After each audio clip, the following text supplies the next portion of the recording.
hopefully this will turn out decent. Okay, so right here we have a 87 through 91 Subaru XT main power switch for passenger and driver windows and lock. I'll show you the disassembly and where you're going to clean your contacts. So first, of course, you'll need your trusty Phillips of your choice. And this is just to take off the main housing that this sits on. I have a feeling that somewhere in this existence, these switches live in something else other than a Subaru. Don't know what. And there'll be 4 of these Phillips screws. So surprisingly well secured.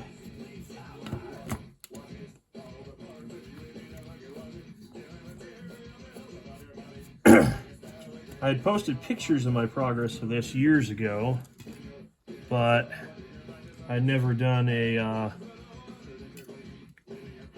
video. And so we have all the screws basically out now, more or less.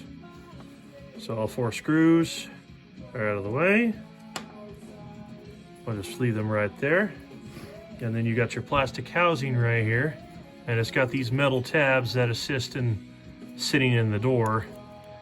They're held in with the screw and that, so they're kind of sandwiched in between.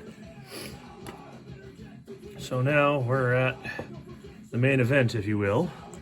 You'll lift this fairly delicate little rubber needle. It's designed to keep dust and debris and stuff out, which for 35 years, it does a pretty good job.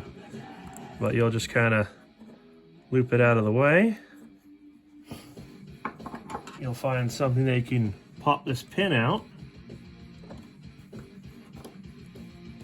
And usually, it comes out fairly easily. So you got your pin, and while you're holding it, just gently allow it to come up, because it is spring-loaded. And so inside, you'll have this guy, which has your contacts and everything, and it rolls like a rocker. So in this case, my contacts look fairly good. But that's also because in 2015, I tore this apart, cleaned it all up.